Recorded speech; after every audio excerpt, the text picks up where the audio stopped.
লালটু, বিষয়টা আরেকবার ভেবে দেখ। আমরা যেটা করতে যাচ্ছি সেটা কিন্তু খুবই ভয়ঙ্কর। এতে কিন্তু আমাদের সবার প্রাণহানির সম্ভাবনা রয়েছে। আরে এত ভয় পাচ্ছিস কেন? আমরা কি আর খালি হাতে যাচ্ছি নাকি? সবার হাতেই একটা করে অস্ত্র আছে, আর এমনিতেই আমাদের হাতে আগুন তো আছেই। হ্যাঁ হ্যাঁ, একদম ঠিক বলেছিস লালটু। ভয় না থাকলে ভয়কে জয় করে আর লাভ কি? এই এমনিতে ভেবে দেখ তো, একবার যদি ওই গুপ্তধন হাতে লেগে যায় তাহলে লালে লাল হয়ে যাব আমরা। তিনজনের আলোচনা শুনে মনে হচ্ছে আজ রাতে ভয়ঙ্কর কিছু একটা হতে চলেছে।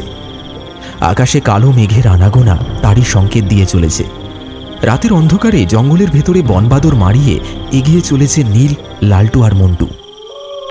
লোকমুখে শোনা যায় এই গোলপাহাড়ি জঙ্গলে রয়েছে একটা আশ্চর্য পুকুর, আর এই পুকুরের আশেপাশেই কোথাও লুকোনো আছে ডাকাতদের গুপ্তধন। এই গোলপাহাড়ি জঙ্গলের আশেপাশে অবস্থিত গ্রামের অনেকেই চেষ্টা করেছে সেই গুপ্তধনের হদিশ পাওয়ার জন্য, তবে অনেকেই প্রাণ হারিয়েছে, আবার অনেকেই কিছু পরিমাণ সম্পদ অর্জন করেছে, কিন্তু আসল গুপ্তধনের হদিশ এখনো কেউ পায়নি। চারপাশের পরিবেশের দিকে নজর রাখতে রাখতে তারা এগিয়ে চলেছে সেই আশ্চর্য পুকুরের উদ্দেশ্যে। সবার হাতেই মশাল, আর অন্য হাতে কোদাল, সাথে রয়েছে একটি করে ছোট ব্যাগ।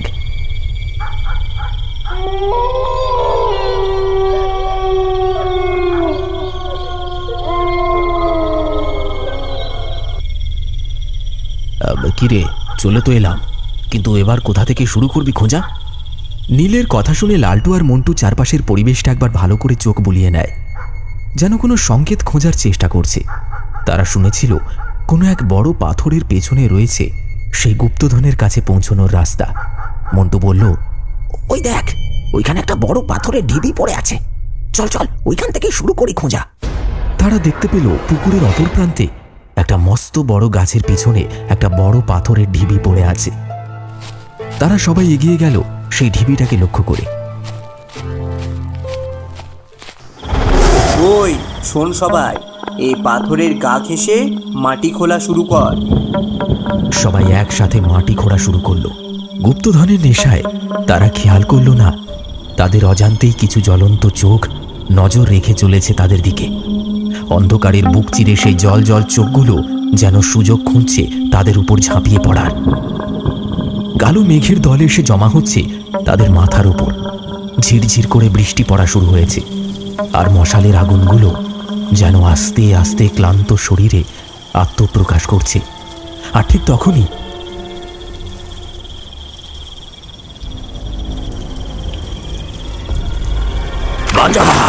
বাঁচাও আমাকে, আমাকে এই অভিশপ্ত পুকুর থেকে বার করো।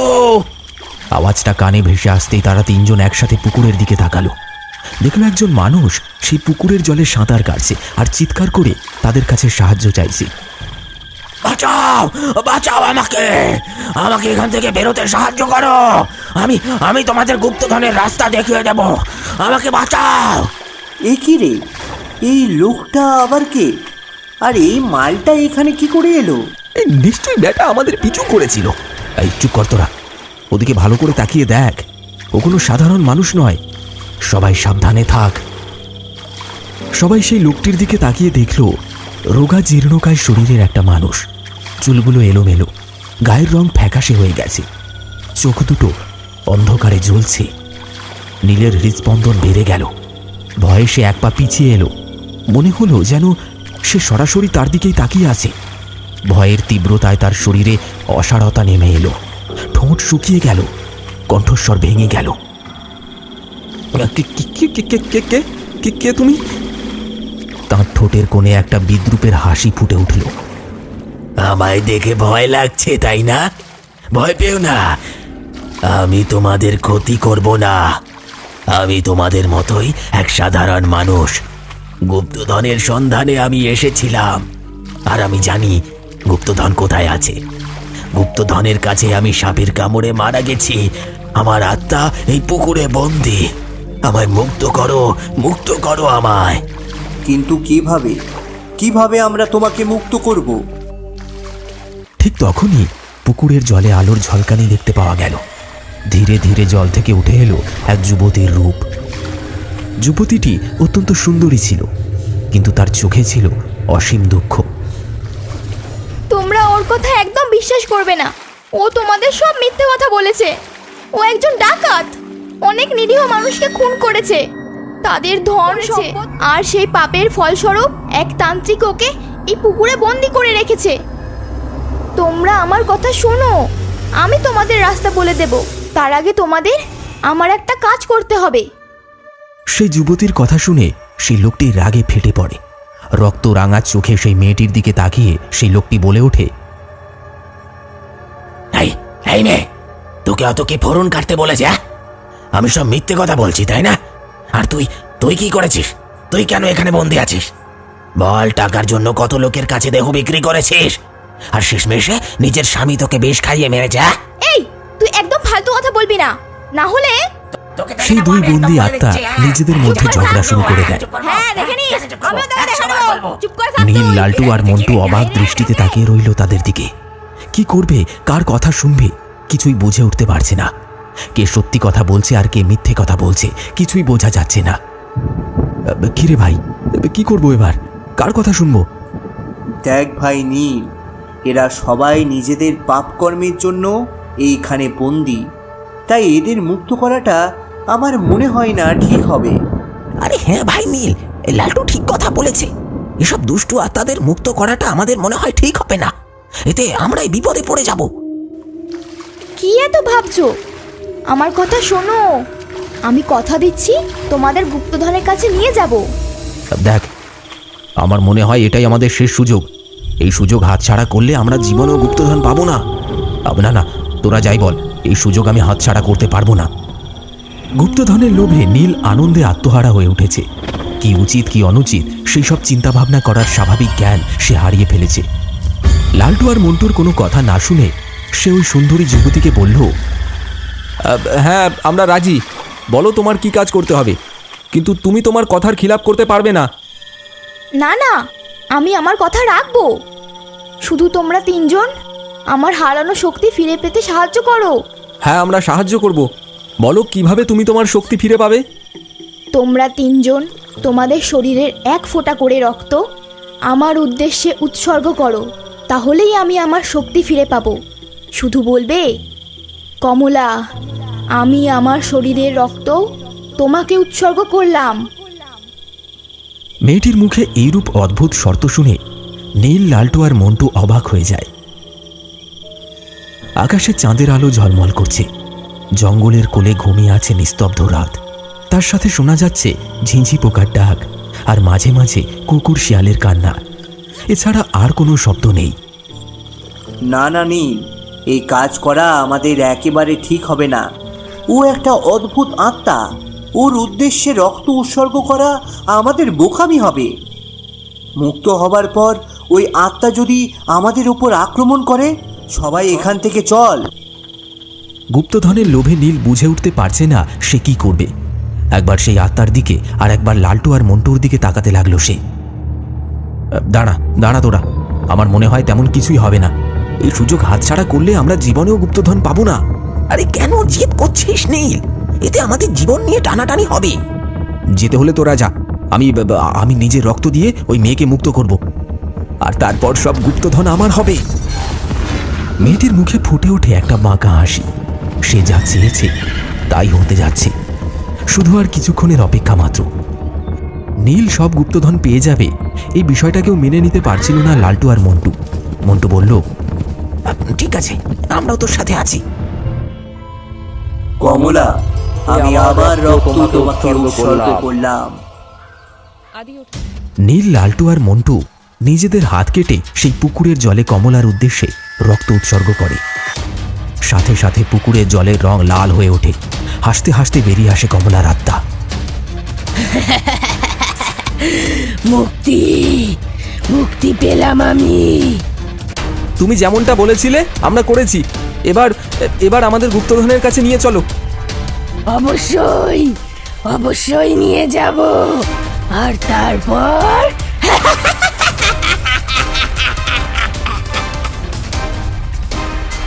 তারা তিনজন একটি ছোট্ট ঘরের মধ্যে প্রবেশ করে। আর ঘরে প্রবেশ করতেই সবার চোখ ঝলসে উঠল। মশালের আলোয় তারা দেখল ঘরের চারপাশে ছড়িয়ে ছিটিয়ে রয়েছে সোনা দানা মোহর মণি মুক্ত সমস্ত কিছু। লোভ সামলাতে না পেরে সবাই ছুটে যায় সেই দিকে।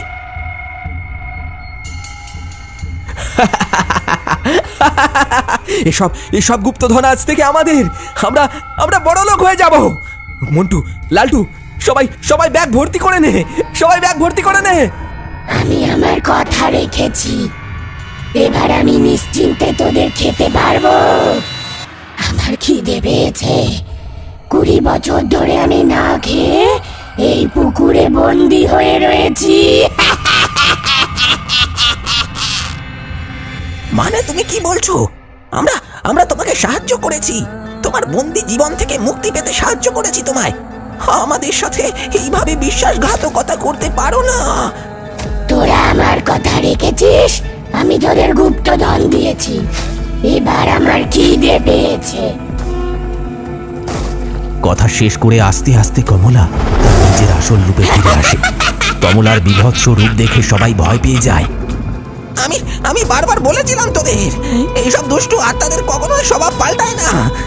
প্রাণ বাঁচাতে হলে পালা, তাড়াতাড়ি পালা। ওরা পালাতে যাবে, ঠিক তখনই বিদ্যুৎ বেগে কমলার ভূত ঝাঁপিয়ে পড়ে নীলের ওপর।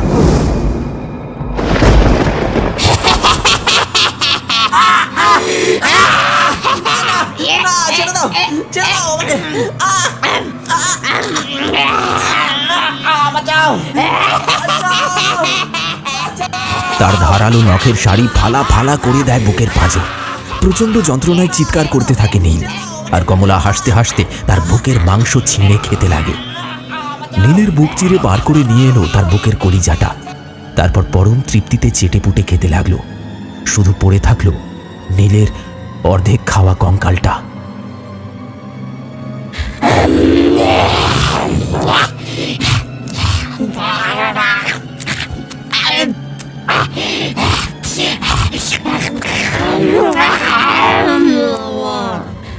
লালটু চিৎকার করে বলে ওঠে, পালা মন্টু পালা, এইখানে আর এক মুহূর্ত নয়, না হলে এই বিশ্বাসঘাতিনী আমাদের দুজনকে মেরে খেয়ে ফেলবে। পালা।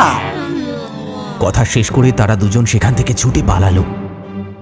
20 বছর পর মানুষের রক্তের স্বাদ যেন তাকে আরো হিংস্র করে তুলেছে। তখনও তার নাকে ভেসে আসছে তাজা রক্তের গন্ধ। সে তার লম্বা জিভটা বার করে একবার চেটে নিল তার ঠোঁটে আর দাঁতে লেগে থাকা বাকি রক্তটুকু। তারপর আকাশের দিকে তাকিয়ে হিংস্র প্রাণীর মতো চিৎকার শুরু করলো কমলা।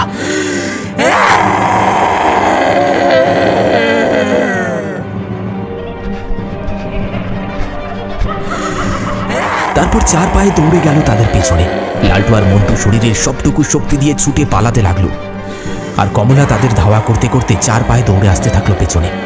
এই জঙ্গল থেকে বেরোতে পারলে তাদের হয়তো প্রাণটা বেঁচে যাবে, কিন্তু চিৎকার করতে করতে এগিয়ে আসছে কমলা, যেন শিকারকে আজ সে ছাড়বে না।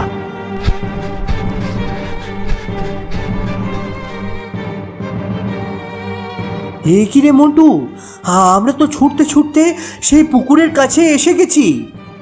না না লালটু, আমাদের এখানে থামলে চলবে না, এক্ষুনি পালাতে হবে, না হলে ওই পিশাচ আমাদের দুজনকে জ্যান্ত খেয়ে ফেলবে।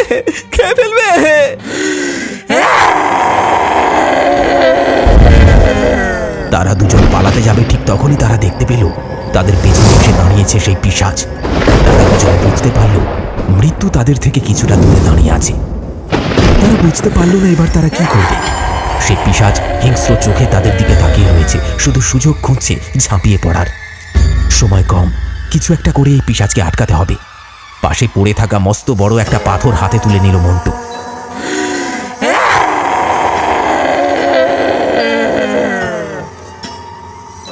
আমাদের দিকে এক পা এগোলেই এই পাথর দিয়ে তোকে শেষ করে ফেলবো।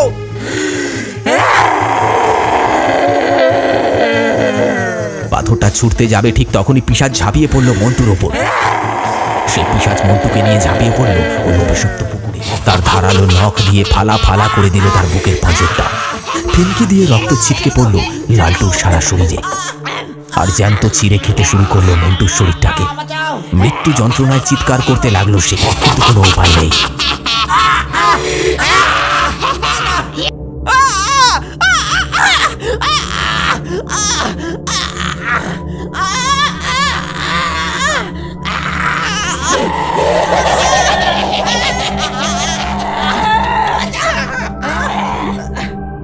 এই সব দেখে লালটুর প্যান্ট ভিজে যায়। সে নিজের চোখে নিজের মৃত্যুকে যেন দেখতে পাচ্ছে। আর কিছুক্ষণের অপেক্ষা মাত্র, তারপর একইভাবে তার মৃত্যু হবে এই পিশাচের হাতে।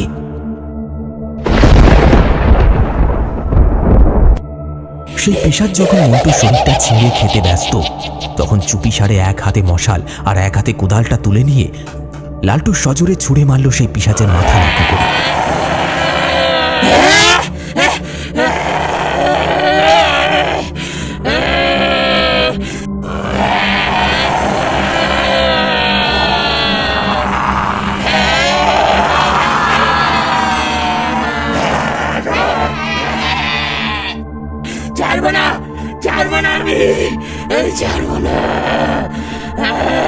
তোর এত বড় সাহস, তুই আমাকে মারলি? আজ তোকে সবচেয়ে ভয়ঙ্করতম মৃত্যু দেব। রাগে চিৎকার করতে করতে এগিয়ে আসছে সেই পিশাচ। ভয়ে এক পা করে পিছিয়ে যেতে লাগলো লালটু। আর কোনো রাস্তা নেই, বাকি দুজনের মতো তাকেও মরতে হবে। পিশাচ যেই না ঝাঁপিয়ে পড়তে গেল তার উপরে, ঠিক তখন এক সাধুর উদয় হলো। ওইখানেই থেমে যা, নয়তো তোর পরিণাম ভালো হবে না। লালটু দেখল তার সামনে এক জটাধারী বাবা সাধু এসে দাঁড়িয়েছে। লালটু বলল, বাবা, আপনি আমাকে বাঁচান। হে পিশাচ আমার দুই বন্ধুকে মেরে খেয়ে ফেলেছে। আমি সব জানি তোরা কেন এখানে এসেছিস। তোদের এই পরিণাম তোদের লোভ। বাবা, আমাদের ভুল হয়ে গেছে, আমাদের ক্ষমা করে দিন বাবা। আচ্ছা ঠিক আছে, তার আগে এই পিশাচকে জব্দ করতে হবে।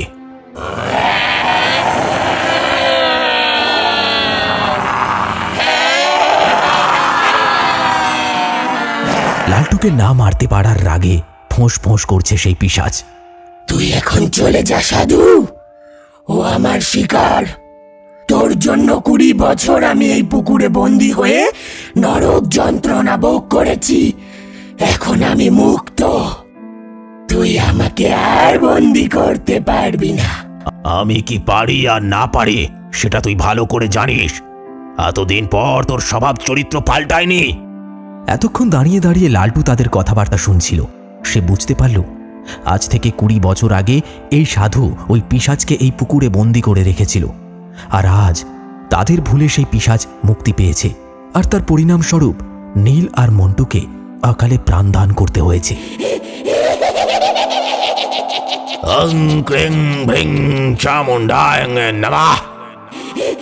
কিছু একটা মন্ত্র পড়ে সেই সাধু বাবা কিছু ছাই ভস্য ছুঁড়ে দিল পুকুরের জলে।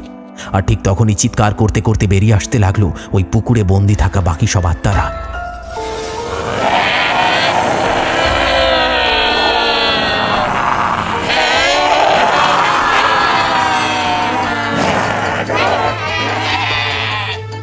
এটা তুই কি করলি শয়তান সাধু?